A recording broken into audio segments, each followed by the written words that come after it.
Good morning.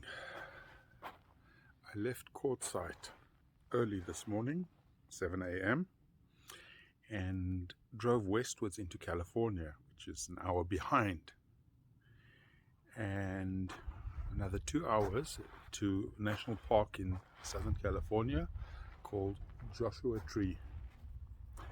I managed the campsite is first come, first served, so it was really important to me to get here early, and I did. I got this amazing campsite. By the way, that tree there, that is a Joshua tree, but more about that later. I've got a campsite here. It's not free, but they're nicely secluded. There's another one there, these bushes in between. I've got a fire pit, a barbecue, and a picnic table. There are no hookups here, so I'm running on what I have in the van, which is fine. And I'm probably going to spend 3 nights here. But the setting is beautiful, and apparently at night it's really dark here. There's no light into pollution, so providing the campers next to me don't have lights full on, you should get good view of the stars. So I'm just having a cup of coffee, and then I'm going to go for a hike. The Joshua Tree National Park is in the Mojave Desert, and the Joshua Tree itself is typical of this area, and I believe it only occurs in this area. It supports a whole bunch of different lizards and birds and wildlife, etc. It's really a little microcosm by itself. Fun fact, there's one bird that eats lizards, and it'll catch it and it'll come here and will impale it, the lizard, on the spikes of the tree, and obviously then it can't escape and the bird can eat it at its leisure. Fun fact. Okay, off to the hike. Doing a 2-mile hike through the path winding through the rocks here. Just started. Already I can see, as has been the case with every single new national park that I've gone to, this one's totally different to the previous ones. It's just awesome. I love it. I love how this massive, vast, rocky desert panorama has just opened up, and the rock formations really make it interesting. It's just beautiful. You have the Joshua trees scattered all over the landscape, but what's also interesting is most of the rocks, for example like these, pretty white. And all of a sudden, in the middle of nowhere, you have this massive pile of pretty dark rocks. Now on this trail there are no explanation boards or anything. The trail is barely marked. I'm actually following people's footprints. My guess would be that these are from volcanoes or earthquakes or plate activity pushed up from way lower down, but that's just my guess. Put a comment if you know for a fact that I'm wrong. The erosion has led to some crazy shapes here along the walk, and the landscape while I'm walking is just constantly changing. It makes it a really interesting hike, and it's a really easy one because it's just about flat the whole way, which is nice. I could go clambering up those boulders, but nah, maybe next time. Okay, here's something really cool. You see that line there going through the rocks? Now that line is a certain type of rock going through a number of other rocks of a different sort.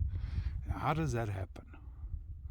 Well, what happened is that there was a crack there and molten lava went into the crack and filled it up, and then gradually erosion wore away the other stone around it, exposing that line of solidified lava. Pretty neat. In this boulder, this pile of boulders, is something called face rock. Have you seen it?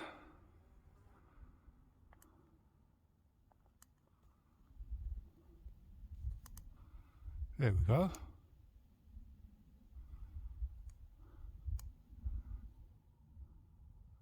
Cool. Another example here of a line of lava, or it was formerly lava, going through the rocks. And once again, the shape of the rocks, etc. Just awesome.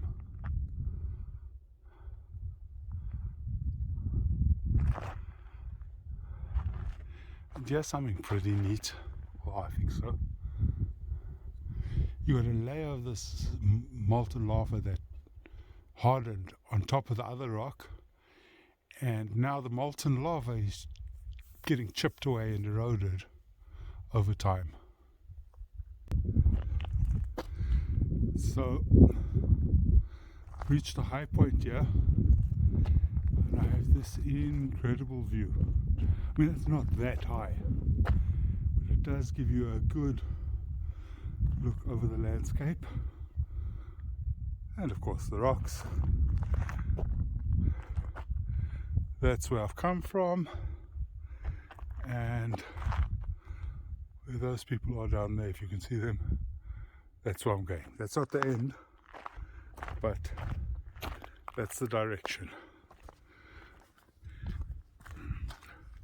This was only supposed to be like a 2-mile hike, but I added a couple of loops onto it, so it's turning into a much longer hike, which is great, because it's been a while since I've done a really long hike, and I'm enjoying this. How can you be in this scenery and not enjoy it? Even Joshua Tree National Park has an arch. It's only a few meters tall, but it's an arch.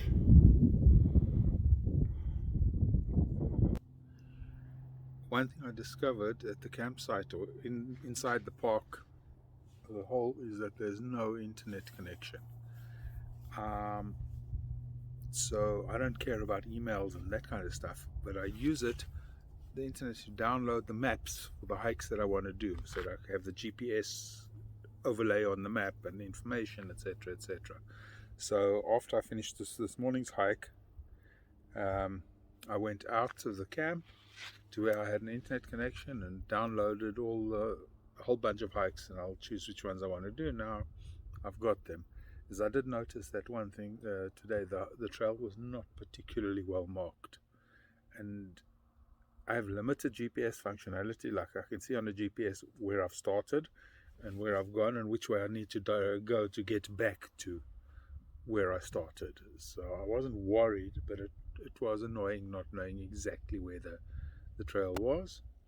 I still had an awesome time on that hike, and now the sun is starting to set. The temperature is dropping. It's probably around 12-14 degrees now. I hope it's not going to be overcast tonight. The reason for that is, first of all, this is supposed to be a really good place to do stargazing. Not that that's my big thing, but yeah, apparently it's special. But also at 3 a.m. from 3 a.m. I think it is, there's supposed to be a partial lunar eclipse. So I was hoping to catch that. Anyway, we shall see. What will be, will be. But in the meantime, that's it for today. Time for a cup of coffee, shower, edit some video, dinner, relax, early night. The clouds might not be helping much in terms of watching the stars tonight, but they sure are creating an amazing sunset here. And by the way, it gets dark early. It's only 4:45 p.m. Oh well, I suppose it's a good excuse to go to bed early. Not that I need much of an excuse.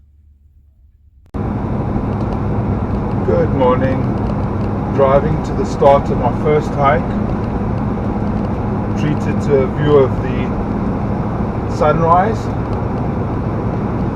or the lightning sky, at least. It's 7:15 in the morning. 6:15 in the morning, and I've had breakfast. I've washed up, packed up, and I'm about 15 minutes into the drive to the start of the first hike. Really important to get there early because there are a very limited number of parking spaces, and this is a popular hike.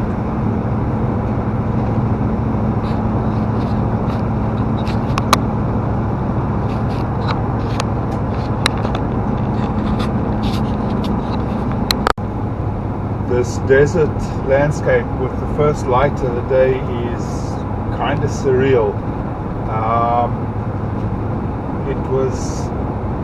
It's just the colors and the effect of the light. And last night,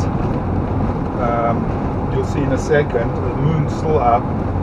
It's a full moon, but last night there was a lunar eclipse. And I came out of the camp at about 12:30, and I saw it. It looked like somebody had taken a bite out of the moon. I tried to photograph it, but it was beyond the limits of beyond the capabilities of my phone. It just turned out as a white, indistinct blob. It wouldn't even focus. But I think that's the first time I've seen a lunar eclipse live. I mean in person, not on TV.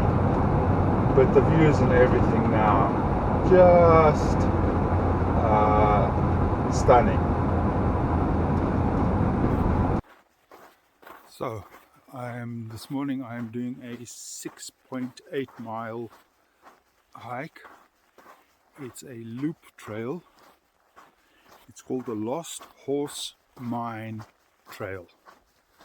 What it is it follows an original road to a gold mine, and there remains artifacts, etc., left over from when there used to be a gold mine.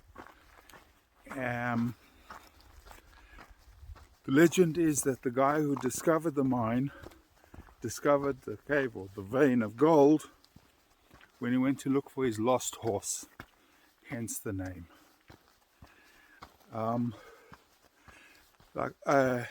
I was told to get here early because there's a very small parking lot. I was the first one here. As I was getting ready to leave, another car pulled in. It's now 6:53, and it was about a 35-minute drive to get here. So this looks like an interesting hike. A little bit of history combined with hiking. The sun's just peeking above the mountain. I think it's going to be a great hike. I'm about a kilometer into the hike, and so far it's been a steady but not steep, continuous climb. And I've reached what probably for a while is going to be a high point. There might be a little bit more climb along the way, but this is giving me a really nice view of the valley down below. This is a path I've come up on. It's not terribly steep, but there are rocks and stuff. I would imagine that in the day they used horses, pack horses or mules, because I can't see wagons making it up here. There's some sort of little shack left over from the mining days. The mining days, I think, ended in the late-ish 1800s. Probably used for miners to sleep in, or a storeroom or something like that. And as always, awesome views. A few years ago, this whole area was devastated by fire, and you can still see the remnants of that. The brush has recovered nicely, but it's going to take a long time for the trees to recover. It doesn't look like the trail's going to take me up there, and the whole area is fenced off as well, so I'm not going to scramble up there. But those are clearly the remains of the mine. And you've got areas there, for example, that mound there, which is clearly not natural, as I think that's rubble that's been excavated from the mine. Many years since those wheels turned. Really a pity that I can't go up there, but what can you do? The mine is back there, and I've just reached the peak, almost the peak next to it, and all of a sudden I get this view that is unbelievable. It's a pity that I'm taking it into the sunlight, but hopefully you can still get an idea. Actually, let me focus, zoom in more. You can still get an idea of what I'm looking at. Just stunning, looking at the valley down below, and I believe that mound over there is probably volcanic. But again, if you know differently, please post something in the comments. Wow, just wow. Absolutely stunning. And the nice thing, I haven't seen a single person on the trail. There's one couple at the start when I left, and obviously walking much more quickly than they are, because there's been absolutely no sign of them. Stand here alone like this, with this whole vista, and truly get the feeling that I'm the only person in the world, and it's true. It's really something special. Down in the valley there, you see little clusters of rocks. They look so tiny from here, but those are the rocks. Those are the type of formations that I was walking next to yesterday. They look so tiny from here, but when you're down below next to them, they're so majestic. Change of perspective is quite astounding. And of course, you can never get enough of this view. Two abandoned mine shafts which have been filled in here. There's one here, it's about 2 meters, 2 yards in diameter, and then there's a bigger one over here which goes down a little way. This one's probably 5 yards in diameter, and then on the side here is the whole pile of rubble that was excavated from here. Definitely have to keep your eyes open or you miss these things. The one disadvantage of starting the hike early in the morning is that if you're doing a loop trail for a certain amount of time, you're bound to be walking into the sun. And I've done just done 5 kilometers now, and almost that entire time I was walking into the sun. I've now turned the corner, so to speak. The sun is behind me, which is a pleasure. It makes for a very different hiking experience. When you're walking into the sun, obviously you can see what's close to you, and I've got a peaked cap, but it's very difficult to see what's further away. Coming up to some sort of monument or something here. Let's see what this is about. Hopefully there's a board or something. There's no board explanation or anything, but I can figure out what it is. There was obviously at some stage there was a house here. This is what's left here is the fireplace and chimney, which are made of stone. Everything else must have been made of wood, either burned down or just deteriorated and is gone.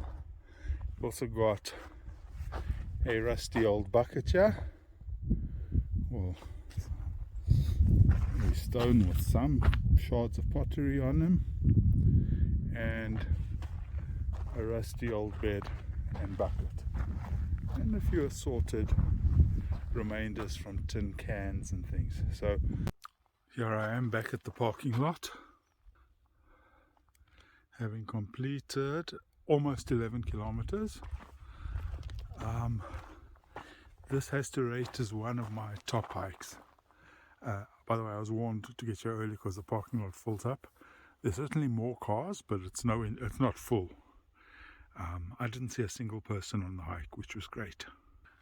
This has to rate as one of my top hikes. Just anyone who's planning on doing it, just a word of caution, there's no shade on the trail. Today it was fine because I started early and it's a nice cool day. Definitely an early morning or late afternoon hike, and not in the midday sun in summer. I've come to a viewpoint in the mountains looking south over the edge of the park and beyond in the distance. And the view here is quite spectacular. It is a clear day, relatively speaking, because you can see as far there where my finger is in the distance, that's Palm Springs, and that mountain there is Mount San Jacinto, which is actually in Mexico. So that's about 90 miles away. So pretty good visibility today. The haze is caused by industrial pollution. Cars, soot, dust, smoke, water vapor, all these things cause the pollution here. On my way to my next hike, I'm just doing a short, I don't know if you can call this a hike or a walk. It's 0.4 miles, 0.6 kilometers.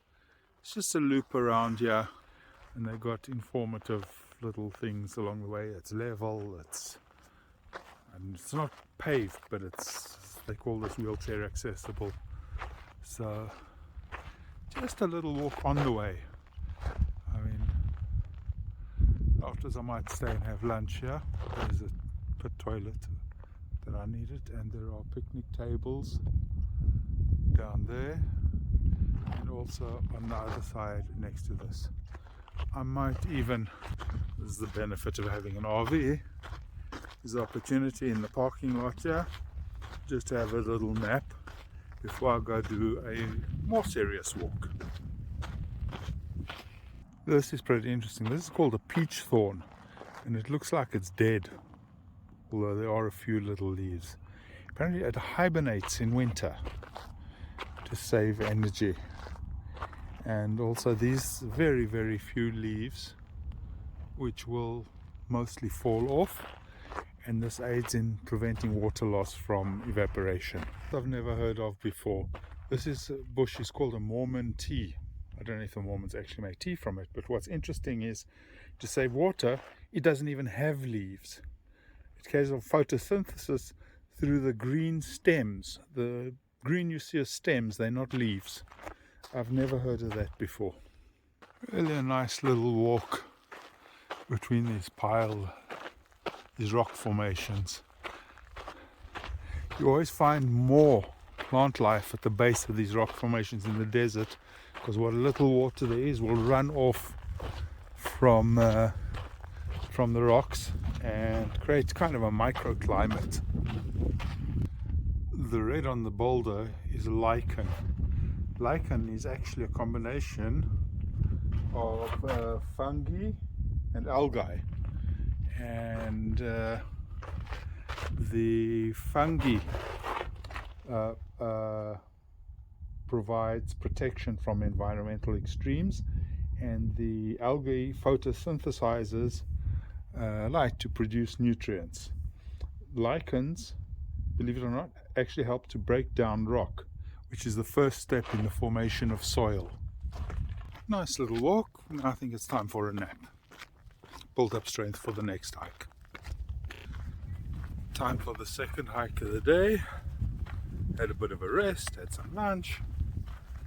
This trail is in and out 1.4 miles each way, but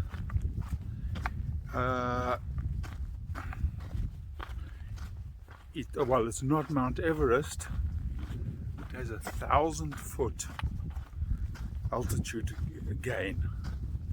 In other words, lots of climbing. The name of the hike is Mount Ryan, and this will be a little bit more strenuous, but I should sleep well tonight. Get a view of it here ahead of me. That is Mount Ryan. Yikes. Yeah, this trail doesn't mess around. I've done 0.2 miles and already 130 foot of climb, and I haven't got to the steep part yet. Is the camper down below. Only a third of the mile along the way, and already the scenery is spectacular. Well, here's the proof that I made it to the top. It was damn hard. More about that later. At 1.5 miles to get here, but 1,000-foot elevation gain. But it was worth it because of the views around from the peak. Just absolutely stunning, and the different colors from the light. It's just wow. There's a pile of rocks here. Tradition, everyone who comes here adds a rock to the pile. This side.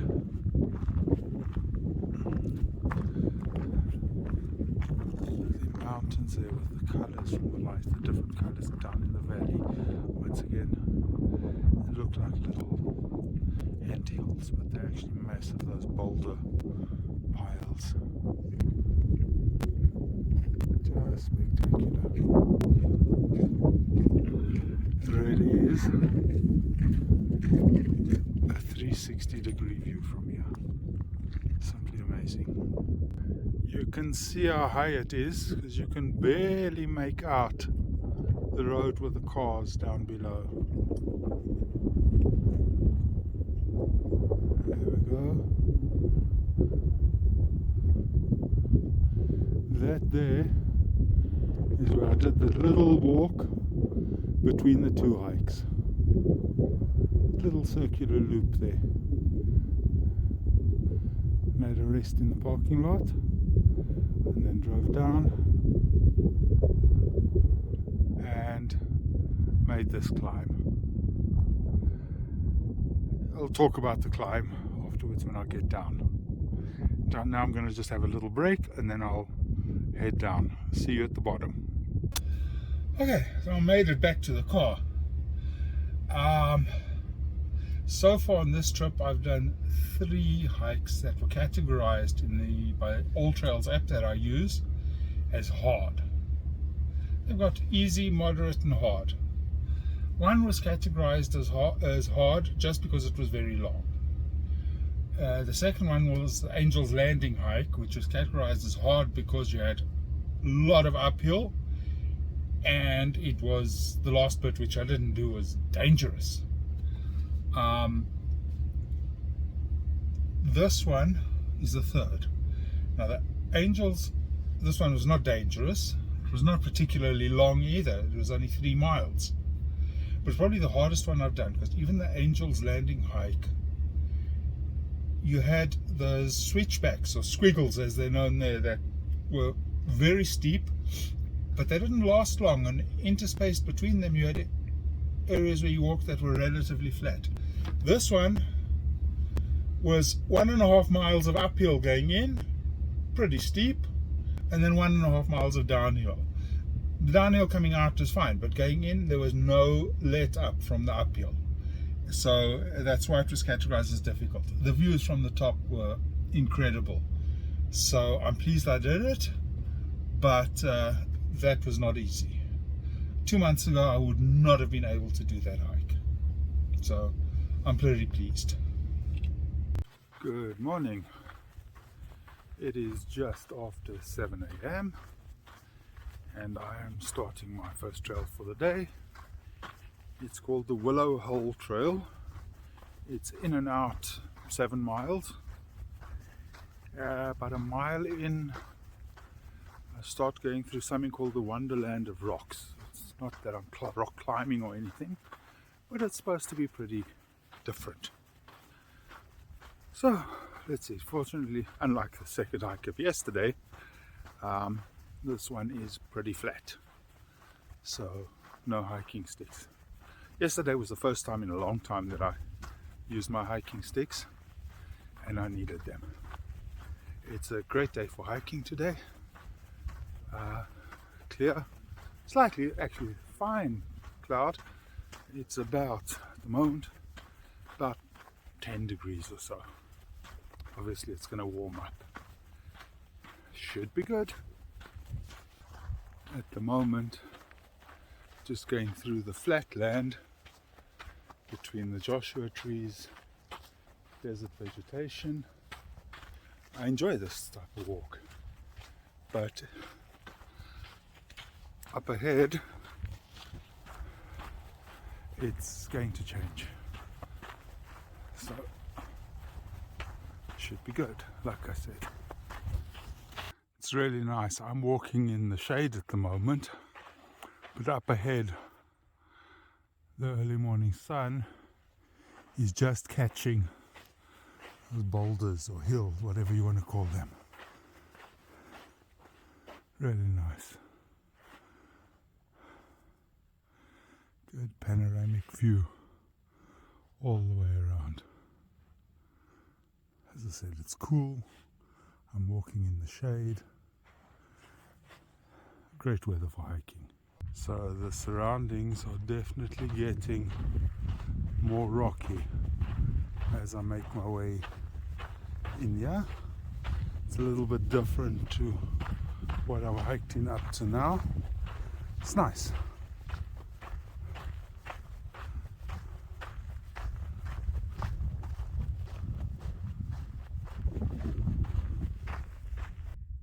Yeah, this is really nice walking here amongst the Joshua trees and the boulders, and I think this must be a river wash because there's a lot more vegetation here than when I was out in the open plain. And it's level.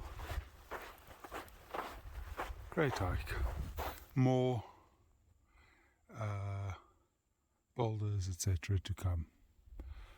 Also, I can't get over the shape of these Joshua trees. Each one seems to grow differently, and I haven't seen anything quite like it. The trail here has definitely narrowed through the canyon. In any case, according to the GPS map I'm using, it's only a couple of 100 feet to 300 feet to the end of the trail. But this is really neat. Again, different scenery. While I'm walking though, it's flat. The only thing I don't like about this trail is that at the moment I'm walking through soft sand, and as I've mentioned before, I don't particularly like that. But it's better than an elevation gain of 1,000 feet. That's for sure. This is pretty much the end of the trail. I think the cloud formations above that, those huge rocks, are pretty cool. The entire surroundings are really, really special. Time for a bit of a rest. It's 3.5 miles in, and then it'll be 3.5 miles out, same way as I came in. Here we go. Here's official confirmation that I have finished, come to the end of the trail. I have no intention of proceeding. I have a healthy sense of self-preservation. On that note, if I were 10 years old, I would love to go clambering over the boulders, etc. But I'm not young and stupid anymore. I am old and foolish. But that's enough to prevent me from doing that. On my way back now, I'm pretty much out of the canyon. Also not walking on soft sand anymore, which is a pleasure. The sun's now fully up. I mean, it's still early, but the sun's up. We've got great views in the distance there. Yeah, awesome hike. Well, there's the parking lot, so it's a sign that I'm almost back. It's been a great hike. I've really enjoyed it. Beautiful weather for hiking, cool breeze. It's a fairly strenuous hike. Not as tough as the one yesterday, but still, it was 7 miles. And approximately, I would say, a quarter to a third of that was on soft sand. And if you've ever hiked or walked on soft sand, you know, it tends to take it out of you. But it was a great walkout, hike well worth doing. I'll go back to the RV and figure out what I'm going to do next. So the plan for today is to do 3 hikes. The first one was 7 miles. The one I'm going to do now is 1 mile, and then I'll have a rest and some lunch, and then another 2-mile one. This one is called Hidden Valley. There's a trail in the rocks behind me into a valley where allegedly smugglers, rustlers, used to hide stolen cattle. So it's a 1 mile loop, not too much in the way of elevation gain, so it should be fairly easy. Right. Start off on the trail. Let's go. These are juniper trees, which are a relic of a bygone age when the Mojave Desert was not quite as dry. Now they only survive in higher elevations and areas like this, the Hidden Valley, where there's enough moisture to support them. These Joshua trees are truly fascinating. First, because each and every one, the way they branch out is unique, and then also the way they reproduce. They reproduce in 2 ways. The first is through seeds, and the second way is that this tree would have sent out runners underground there to those 2 there and that one there behind it.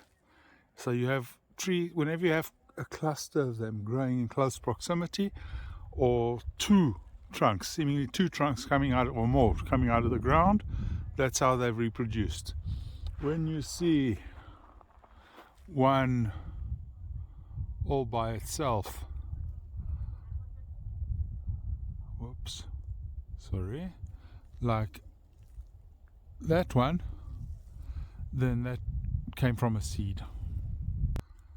This is a very cool little walk through the canyon. Not strenuous, not too long, but you're always doing something, you're always seeing something, which is great.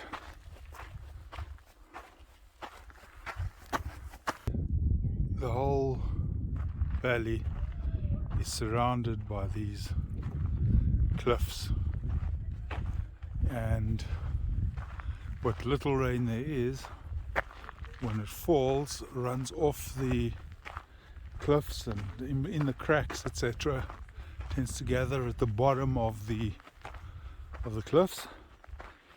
And because this valley is kind of closed, I'll do a 360 in a minute, it's much less exposed to winds, which speed up evaporation, so you have quite rich plant life existing, including these juniper trees, as I mentioned, close to the bottom of the cliffs.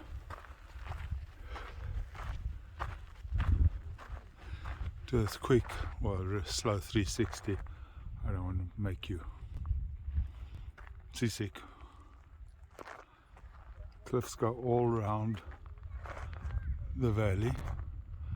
The opening that we use, that the path uses to come in here, and I'll show it to you on the way out, was actually blasted open, I believe in 1936, when FDR declared Joshua Tree National Park.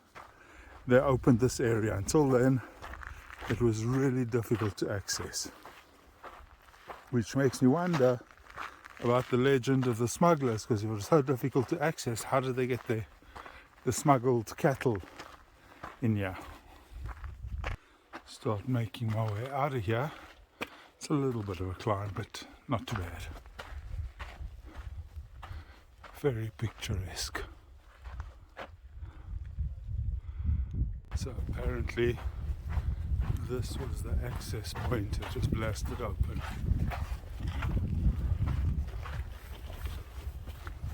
Quite a few people here today, but it's not too crowded.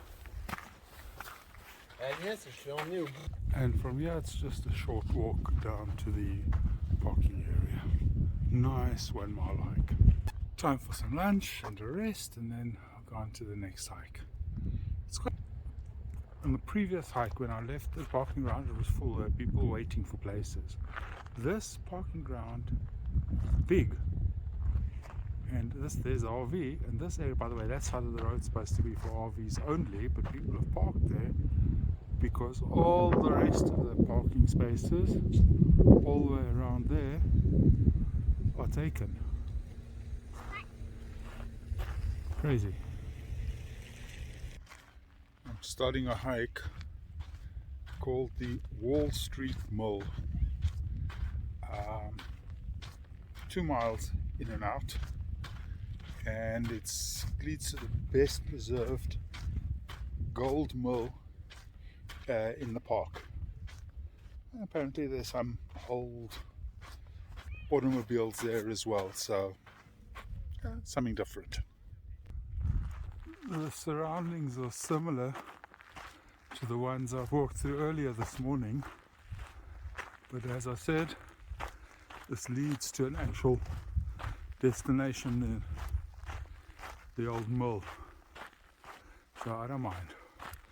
Also, there are worse places to walk than through this landscape. Of course, the key to survival out here was water, and one can only wonder how much water this windmill was able to provide in this dry, desolate climate. Land possession, especially water rights, were always a hot issue and a bone of contention. And in this very spot in 1943, there was a gun battle where a guy by the name of Bagley died at the hands of W.F. Keyes, and Keyes went to San Quentin jail for 9 years because of this, and afterwards came back to this area. As you can see, very dry. We are not far from an area where there's a dam. At the end of this hike, if I have the strength, there's a 1.3 mile hike to that dam, which I may or may not do. But in any case, the land here was bitterly fought over. And not just the land, but especially those parts of the land that had a water source. So here in the middle of nowhere is the mill. You guys have railroad track to get buckets of ore up to the top, and then they would be crushed in there. I'm going to go around to the other side, see if I can get a better view. I think this little engine here, this contraption, would provide pump water through this pipe, which goes up to the mill, That would be my guess. The mill was used from 1930 until 1966, which is fairly late. Basically, it used to hammer ore into small little pieces, which were passed over plates with mercury, and the gold stuck to the mercury. That apparently is a technique that's still used today in some places, mainly for illegal types of mining, because there's more efficient mining, but those techniques require expensive equipment, and are a lot healthier though. So this was in use till 1966. There are a number of old cars lying around here, decaying. Actually, this is probably more like a small truck than a car. Not too much left of the tires. I imagine getting to this remote location must have taken its toll on them as well. The remains of another old car or truck just lying here. This is a neat hike. I really enjoy this combination of the great scenery, good weather, and history. It's called the Wall Street Mill, by the way, because, when they filed for the gold claim here, when you give a claim an area to mine, you give it a name. And this was late 1920s, and where was all the wealth, or the symbol of wealth in those days? It was Wall Street, the stock market. So, hoping for the same kind of luck, they called this claim Wall Street. Hence, that is called the Wall Street Mill, and this trail is called the Wall Street Mill Trail. Right, I'm now heading back. This is great. I think I am going to do, for the first time on this trip, a fourth hike, which is to the dam, and that'll add up to a total of somewhere a little over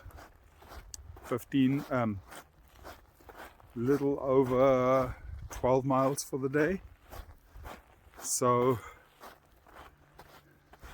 that, I think, will make it my second furthest that I've hiked in a day, after that one day I did in Glacier, where I hiked 15 miles.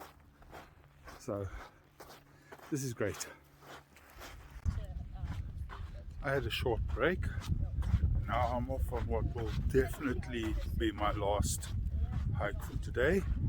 1.3 miles to the Barker Dam. I'm hoping there's water in it. If there is, it'll be the first time in Joshua Tree that I've seen water. Kind of neat. Whoops, hike in the middle of the day. So walking through, for a lot of the time, through a narrow canyon, which provides a fair bit of shade.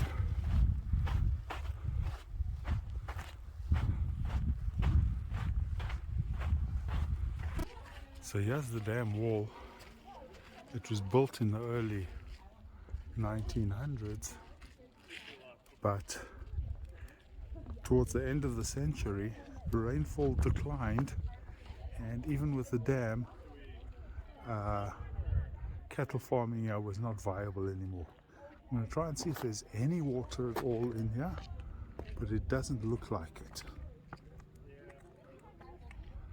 Yeah, nope, I can see at the bottom that it's fairly green, but I don't see, try to get it there, there we go, I don't see any water at all. You can see the dam was built in two stages. You got the lower stage of those rough rocks, and then the concrete section, which was added later. Kind of a desperate attempt to capture any and all water. In the end, didn't help. I have to say that even though there was no water in the dam, which means that during my entire visit here I won't have seen any flowing water, the scenery is really pretty. Even behind me there, I'll change the mode. Even there, the mountains in the distance, really, really pretty. When Native Americans came here, they wouldn't have lived here, but they would have migrated through here, and every so often, especially near sources of water, they left petroglyphs, the signs of their passing through here, using different colors. Nobody really knows what they mean, but they're obviously evidence of earlier civilizations coming through here. That is hike number 4 for today under the belt, and even though it's only 2 p.m. there's definitely not going to be a hike number 5. I thoroughly enjoyed it. I've got about a half-hour drive back to my campsite and take a shower, have a little bit of a nap, then I'm going to barbecue some meat. Got to do that fairly early because by 5 o'clock it's dark, and after that I will edit some video. So that's the game plan for the rest of today. The hiking has been just great. I'm thoroughly happy with what I did. As I said, it's only 2 o'clock, but it's amazing how much you can get done when you start at 6 a.m. Good morning. Starting my last day in Joshua Park a little differently. Instead of doing a long hike and then a short one, I'm doing it the other way around. I'm doing a short walk and then getting back in the opposite direction past my campsite to the exit. Near the exit I'm doing a longer hike. This hike is only about 400 meters, a quarter of a mile long, and it's a walk through a garden of cholla cacti, should I say. I haven't seen these ones anywhere else during my visit here. If you check that, it's weird. They're light on top, and the middle is dark, and then down below they're lighter again. Really unusual. And this whole garden, apart from a few other little bushes, that's all there is here. Crazy sunrise today. As I said, it's only 400 meters. I'm not taking a backpack anything. But this one's pretty out of the way. It's 6:55. And check out how many cars there are in the parking lot. It's a long weekend in America, and apparently for this park, this is peak season. So park's pretty full. Yesterday by 11 o'clock, 12 o'clock, parking lots were full, and people were like driving around waiting for someone to leave so that they could pass. So that's another advantage of starting the day early.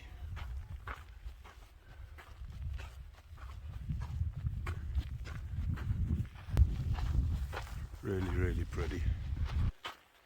This little garden's a little bit out of the way, but I'm really pleased I came to do it. It's pretty and really unusual. This is not a small little garden. This carries on for a long, long way.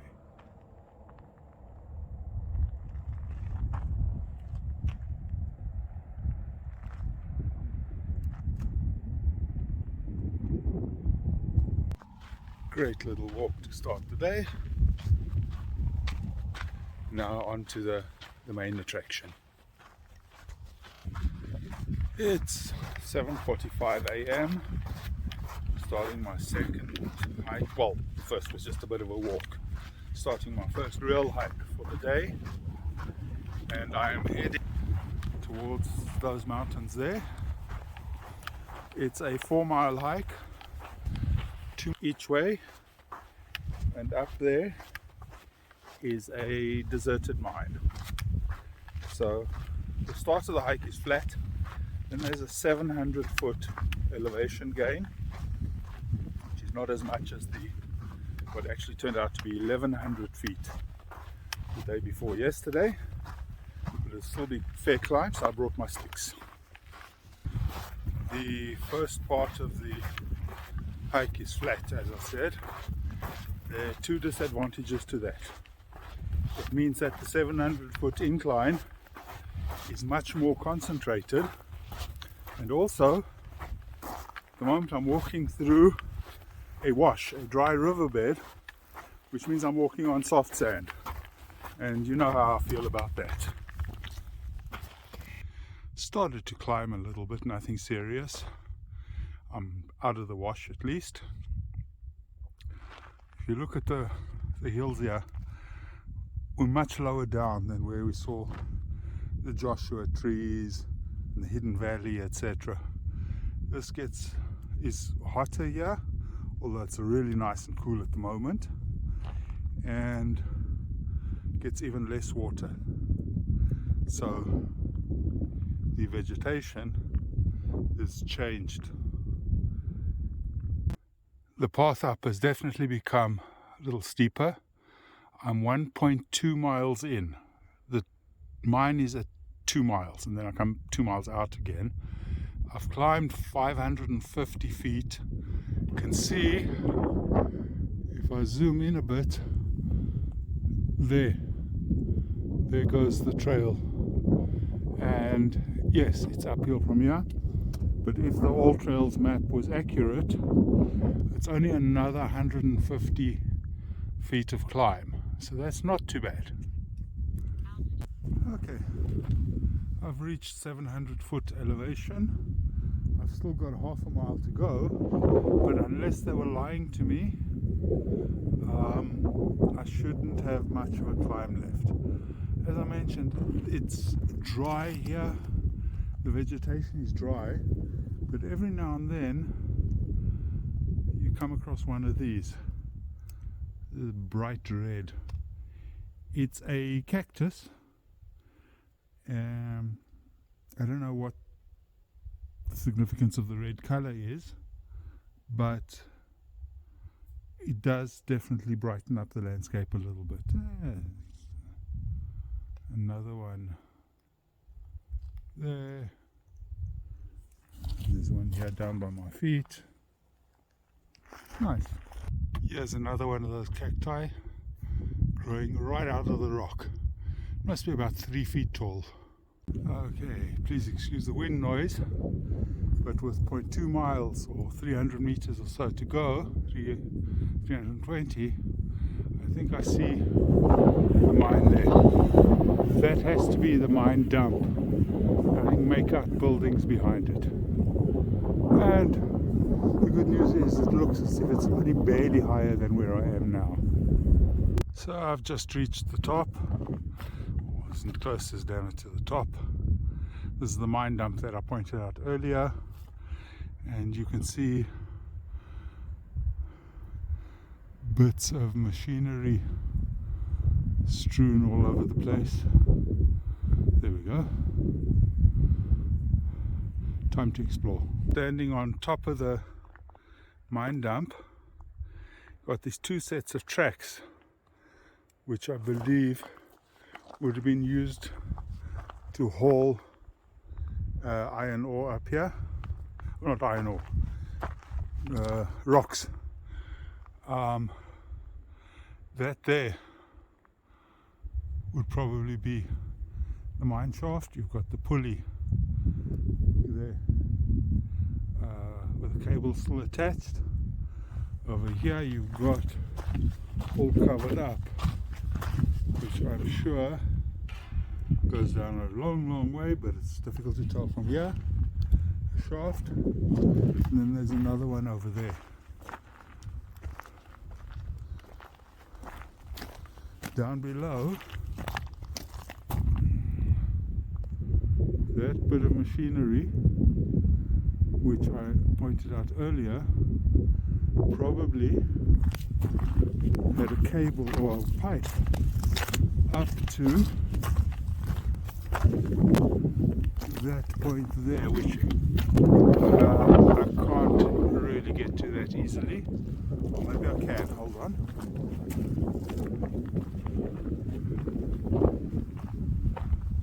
Yeah, it's another shaft. Probably it would pump up water or something like that, because I know that for the mill they needed water and mercury, and they crushed the rocks. This machinery might have had something to do with it, although it looks a little bit small for crushing rocks. And then they would use water and mercury to extract the gold. And as an extra bonus, the view here is great. I climbed up here. There's no shaft up here. This was just the pulley system, and the shafts are down below. 1, 2 over there, and then the third one around the corner. So I definitely got hoodwinked or misled. The trail was advertised as 2 miles in, 2 miles out, and 700 feet elevation gain. The 2 miles is accurate according to the GPS on my phone, but according to my phone I've climbed not 700 feet but 1100 feet. I think when they say 700 feet, it means I'm now sitting on top here. I'm now 700 feet higher than I was when I started. My GPS measures how much have I climbed. So if you go up 10 feet and then down 10 feet and then up 10 feet again, that counts as 20 feet of elevation gain, 20 feet of uphill. So I think that's what explains the difference. Anyway, this hike really wasn't too hard. Started off level and then a slow, fairly gentle uphill the rest of the way. And there's a nice cool breeze which makes it great. Really nice hike. I'm back down in the wash. I've got about half a mile, 800 meters to go. Get back to the car. That was really a nice hike. You know, one of these hikes I'm pleased I did it early in the morning, because most of the time I was in the sun, no shade. It was cool, even a little bit chilly, I'd say, with the breeze. And not that that's the criteria by which I decide whether a hike's good or not, but with 600 meters, 700 meters to go, I haven't seen a single person. Again, really nice feeling. You're alone in the world. Or put it this way, that's not a good way to put it. You've got the whole world to yourself. That sounds a whole lot better.